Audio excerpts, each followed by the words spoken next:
Nós vamos então à apresentação da mestranda Andréa Ferreira Carvalho Falcone, com o projeto de pesquisa Dinheiro na Mão é Vendaval, o crime da Rua do Sapo, uma novela de Gilberto de Alencar. Boa tarde a todos. Eu inicio cumprimentando a banca examinadora do meu projeto de pesquisa para a dissertação. Agradeço a orientação segura e exemplar da minha orientadora, professora, doutora, coordenadora do mestrado em Letras do SES, Moema Rodrigues Brandão Mendes, meu carinho. Ao meu examinador externo, a atenção e disponibilidade de colaborar com meu projeto de pesquisa, professor doutor Marcelo dos Santos, da Unirio. Obrigada. E ao professor doutor, coordenador adjunto do mestrado em Letras do SES, Altamir Célio de Andrade, que está coordenando a mesa. Obrigada.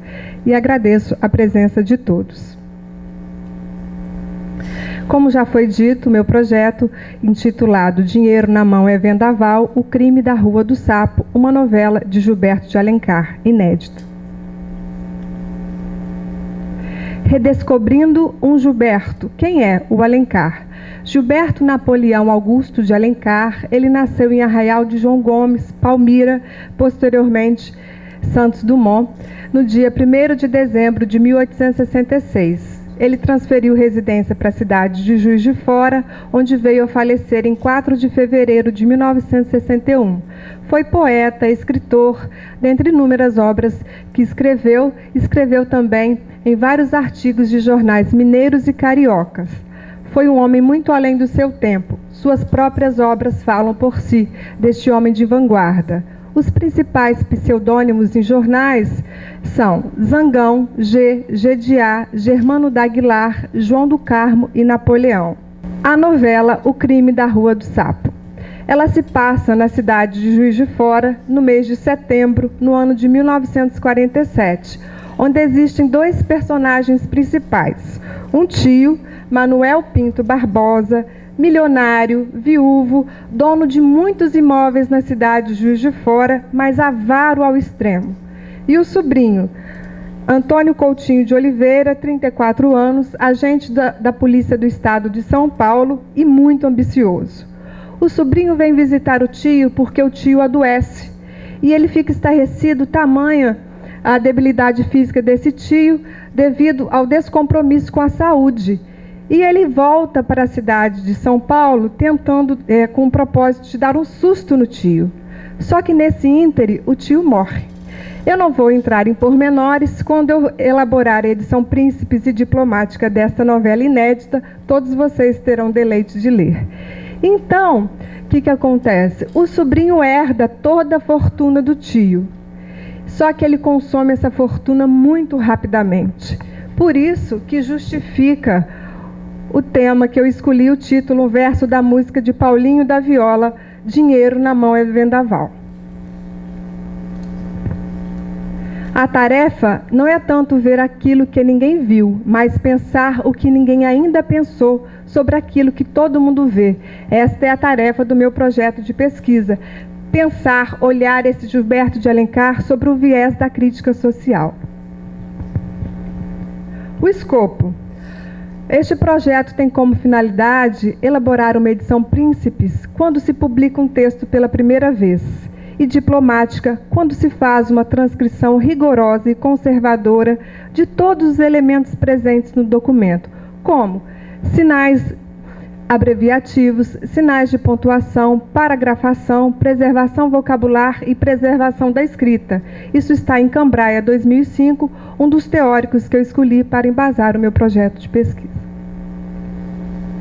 Os manuscritos de O Crime da Rua do Sapo, que compõem esse dossiê genético, estão sob a guarda do Museu de Arte Murilo Mendes, UMAM, na cidade de Juiz de Fora, no acervo Alencar, no fundo do titular. Eu trouxe para vocês compartilhar o manuscrito autógrafo do Gilberto, com ênfase no título, o primeiro fólio. Pode passar. E o último fólio, página 41, com a assinatura e a data, setembro de 1947. O objetivo específico do meu projeto é relatar a importância da preservação de manuscritos de obras literárias custodiadas em acervo público, onde eu elejo Cláudia Reis, José de Assunção Barros, os teóricos que vão me dar o suporte para eu falar sobre a preservação desses manuscritos em acervos públicos. Também resgatar a memória cultural e o fazer literário do escritor mineiro, e Pedro Nava, Wilde Cid, Henri Bergson e Maurice Halbobax também vão estruturar esta elaboração do processo de construção da memória, da lembrança, como cultura, como processo histórico, seja ele coletivo ou individual, de uma cidade, de um local ou de um escritor. E também disponibilizar o acesso aos leitores à novela inédita de Gilberto de Alencar, onde César Nardelli Cambraia e Eumulto Grezillon vão também me dar o suporte para que eu possa introduzir a crítica genética, onde constam a edição Príncipes e Diplomática, e também ampliar a fortuna crítica da produção literária do escritor. O problema: o lote de manuscritos inéditos à novela O Crime da Rua do Sapo, de Gilberto de Alencar, constitui uma documentação em bom estado de conservação e integralidade, suficientes para fundamentar a elaboração de uma edição Príncipes e Diplomática. A partir da proposta novelística, é possível revisitar e resgatar a memória individual e coletiva de parte da história de Juiz de Fora. A hipótese: a partir da leitura prévia dos manuscritos, pressupõe-se que a novela O Crime da Rua do Sapo, de Gilberto de Alencar, que encontra-se em bom estado de conservação, constitua material suficiente para a elaboração de uma edição Príncipes e Diplomática do referido lote de manuscritos. O estado físico do conjunto documental apresenta pequenas deteriorizações, efeitos da ação de insetos de papel, em grande parte no segmento inferior do fólio. Entretanto, em nada comprometem o entendimento e integralidade do manuscrito, como vocês puderam constatar. A memória sobre a manifestação de texto escrito tem muito mais chances de ganhar voz e de ser ouvida quando metonimicamente é revisitada. E ainda acredita-se que a interface memória individual e memória coletiva permita que se possa conhecer, reconstituir e recontar a história de Juiz de Fora e dos protagonistas de O Crime da Rua do Sapo. As considerações finais. A obra de Gilberto de Alencar ela é ainda pouco conhecida, bem como a participação ativa na cidade no estado de Minas Gerais, e por isso percebe-se a necessidade de divulgação de sua produção literária, assim como a necessidade de trabalhar o prototexto do manuscrito inédito, que aguarda estabelecimento adequado, para então disponibilizá-lo ao público leitor, assim como para pesquisadores e estudiosos da obra deste autor. Faz parte do meu projeto de pesquisa elaborar um sumário inicial, do qual eu compartilho com todos vocês nesse momento. Na seção 1, encontra-se a introdução, onde eu vou falar um pouco dos personagens e de Gilberto de Alencar.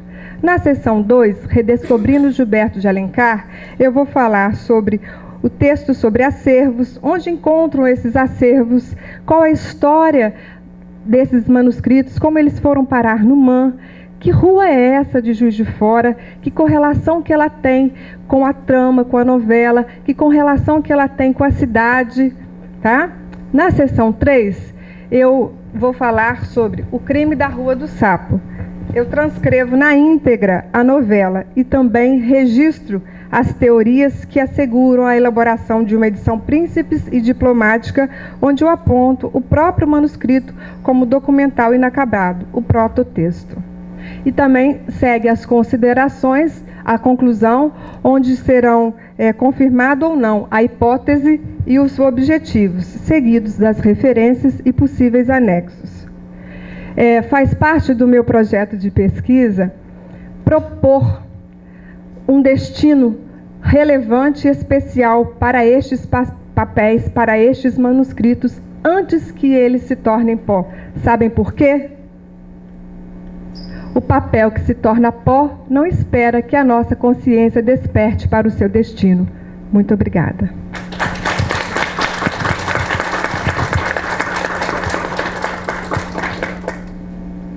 Agradecemos a apresentação da Andréia Ferreira Carvalho Falcone e passamos agora para as observações do examinador externo, professor Dr. Marcelo dos Santos. Boa tarde a todos. Quero agradecer muitíssimo a Andréia pelo convite, né, e a responsabilidade de ser o interlocutor do seu projeto agora. Agradecer muito a sua orientadora, Moema, né, e ao Altamir pela apresentação e pela recepção aqui. Aos colegas do programa, eu tenho muita sorte de ter sido um interlocutor privilegiado, né, por conversar tanto com os professores aqui do programa. Então, me sinto muito acolhido. É meu segundo colóquio, então já sou um pouco experiente, né? E acho que posso dizer da importância desse colóquio, né? Eu pude acompanhar pelo menos 2 trabalhos, né, que começaram num colóquio como esse, né? E vi como é importante e decisivo, decisivo esse momento aqui, como ele é decisivo para essa construção do projeto e da dissertação, né? Então, realmente faço minhas as palavras das pessoas que estiveram aqui antes, né? Aproveitem bastante esse momento, né? Que é importante. Bom, vou passar então para o seu projeto, viu, Andréia? Espero contribuir de alguma forma para que esse terceiro, né, elemento que é a minha leitura aqui possa abrir algumas perspectivas para o seu trabalho, né? Que já é em si um trabalho muito louvável, né? Um trabalho que eu espero ver logo crescer, porque é um trabalho importantíssimo, né? De resgate não só de, como você bem fala, né, a questão do papel, né, então um resgate de memória, mas também um resgate da materialidade do texto, né, acho que tem uma importância dupla nesse sentido. Quanto ao seu projeto, eu não vi nenhum problema, né, na sua própria apresentação, acho que ela é muito bem pensada para a sua questão, né, do trabalho com manuscrito, então não tenho nenhuma observação como correção ou como sugestão de mudança. Acho que você pode continuar nessa proposta, né, nesse esquema que você apresenta ao final do seu projeto. Então, a minha intervenção é muito mais no sentido de contribuir com algumas possibilidades de ênfase no seu trabalho, né, já que o trabalho com manuscrito é um trabalho que leva bastante tempo, leva uma maturação, e talvez a ênfase que você dá à possível leitura e desenvolvimento de temas, né, a partir do seu material de trabalho, talvez, né, isso é uma sugestão que você pode pensar com a sua orientadora, te atrapalhem no meio do caminho, né? Então, por isso, a minha sugestão como essa leitura, né, de fora, é que você sintetize um pouco melhor a sua ênfase, né? Porque você abre, no seu projeto isso já aparece, né? Que é tentar ler a obra do Gilberto de Alencar a partir dessa ênfase na memória, né? Então, você apresenta lá o Bergson como uma tese possível, e, claro, né, o Halbach, né, que é uma referência importantíssima para pensar essa relação do eu individual, né, com uma memória possivelmente coletiva. E eu sugiro já de antemão que você se concentre no Halbach. Me parece que ele é muito mais afinado ao que você pretende fazer, até porque ele vai ler o Bergson, né, e vai colocar o Bergson num outro lugar né, uma tentativa de interpretar o Bergson levando a entender a memória coletiva, e me parece muito mais afinado, né, e acho que seu trabalho não pode ser um trabalho duplo, né, porque vai ficar muito o perigo é você ficar no meio do caminho, né? Então, já a minha preocupação é um pouco essa, né, porque eu sei que o trabalho de manuscrito é um trabalho pesadíssimo de fazer, né? Mas acho interessante trazer essa discussão, né, exatamente porque você observa, isso para mim é precioso, que é a questão do narrador, né? O narrador lendo alguns personagens da novela do Gilberto de Alencar. E é nessa questão do narrador que me parece estar muito próxima da ideia desse eu que se apresenta, né? Tanto no narrador como um sujeito que enuncia, né? Quanto no personagem. Me parece que aí tem essa dupla interessante, que é o eu do narrador e o eu do personagem, mas esse eu sempre possivelmente coletivizado, né, ou suprapessoal, se a gente puder pensar a partir dessa ideia, né? Então, a minha primeira sugestão seria essa, né? Cuidado com essas aberturas demasiadas, porque isso pode atrapalhar um pouco o seu trabalho. Tá? Eu acho perfeitamente possível ler a questão da memória no trabalho, né, no manuscrito do Gilberto Alencar, a partir dessa ênfase em como Raul Bax vai ler a dimensão, ao mesmo tempo individual e coletiva do sujeito. Né? Uma outra coisa que eu também sugiro, então, a partir do que você propõe, aí eu acho que é uma escolha já pensando no que você vai enfrentar no manuscrito, que o que me pareceu muito curioso é a datação da obra do Gilberto de Alencar, que é de 1947, né? Que não é qualquer década nem qualquer ano. Né? Trata-se de uma ficção de pós-guerra. Né? Então, acho que tem um contexto que você pode aproveitar bem para entender, porque ao final do seu projeto você mostra como tem essa preocupação em revelar, né, um tipo de personagem que encarna um sujeito que a gente pode dizer um pouco à margem, né, um sujeito de individualidade alternativa, que me parece bem interessante por estar localizado nesse final da década de 47, que é uma década muito especial. Né? Se a gente pensar, é a década que o Guimarães, por exemplo, está escrevendo o Sagarana, né, no final ali dos anos 40, entre 30 e 40, enfim, acho que é uma década muito especial. E aí, como contribuição, eu trouxe uma referência que é um trabalho, para mim, muito importante da leitura dessa prosa dos anos 40, sobretudo a prosa mais alternativa, né, que é o trabalho em conjunto da Eneida Maria de Souza e da Marília Rotier Cardoso, que é a Modernidade Toda a Prosa. Né? Lá tem um capítulo muito interessante que elas chamam a atenção para uma modernidade, que é uma modernidade que sobrevive depois dos anos 20, 30 e 40, até mais ou menos a década de 60, né? Que elas estão chamando de um resto de modernidade. E que me parece muito próximo disso aqui, né? Dessa modernidade ainda presente, por exemplo, na maneira como o narrador constrói a história, né? Então tem uma questão ali da própria narrativa, do próprio texto, né, moderno, as experimentações modernas que, pelo menos o pedacinho que você foi apresentando aqui do Gilberto, me parecem muito próximos a isso. Né? Não é um narrador realista, no sentido do século XIX, mas é um narrador realista moderno. Né? Então acho que tem esse resquício aí presente. Só senti um pouco de falta de não ver o manuscrito, porque agora que eu vi, acho que eu faria outras questões, mas fica como um defeito do projeto, tá? Mas é um defeito totalmente possível, porque eu sei que a reprodução é difícil. Né? Bom, e aí então essa é uma referência que eu acho que você pode pensar. Né? E pensar muito, aí talvez resolver com a sua orientadora, se você está preparando um material, né, que é um material de divulgação, porque é uma obra que você vai preparar a primeira edição dela, se não vale a pena fazer um bom contexto, né, uma boa contextualização do trabalho ali do Gilberto de Alencar. Né? E acho que aí o Modernidade da Prosa é um início interessantíssimo para pensar isso. Tá? E aí, como última sugestão, mas talvez a mais importante, né, é uma sugestão metodológica. Né? Porque eu acho que, claro, o trabalho do Cambrai é ótimo, né? A introdução lá à crítica textual, mas eu acho precioso o trabalho do Biasi. O Pierre-Marc Biasi, ele tem um texto, num livro, né, na verdade, que é A Genética dos Textos, e ele tem um capítulo muito assim, definitivo sobre para quem quer trabalhar com uma edição diplomática, como é o seu caso. Né? Inclusive, ele faz uma diferença entre diplomática e semidiplomática, aí você vai ter que pensar até, né, como é que você vai registrar isso, e em outras questões metodológicas, né? O que é uma edição diplomática horizontal, o que é uma edição vertical.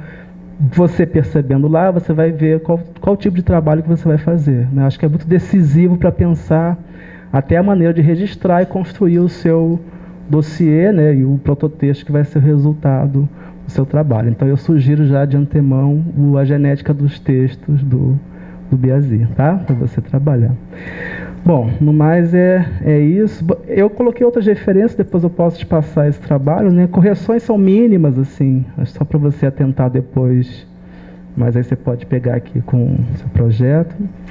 E o que eu queria te dizer é que Eu espero muito que seu trabalho chegue ao final, né? Dê frutos. Eu quero muito acompanhar o seu trabalho, porque eu tenho um maior interesse nesse tipo de trabalho. Acho que dá uma contribuição acadêmica importantíssima, né? De resgate e de uma visibilidade à materialidade da literatura, que acho que a gente agora pode fazer esse trabalho de uma forma muito mais, com muito mais instrumentos, né, de trabalho. Acho que o computador é definitivo para esse tipo de trabalho, apesar de que existe, claro, como a professora falou, uma vida anterior ao computador. Está aí o manuscrito que não nos deixa mentir, mas acho que é uma ferramenta importantíssima. Inclusive o Biasi fala um pouco disso nesse texto, tá? Mas parabéns pelo seu trabalho, é um trabalho em conjunto aí, e espero que dê logo frutos do seu trabalho, tá bom?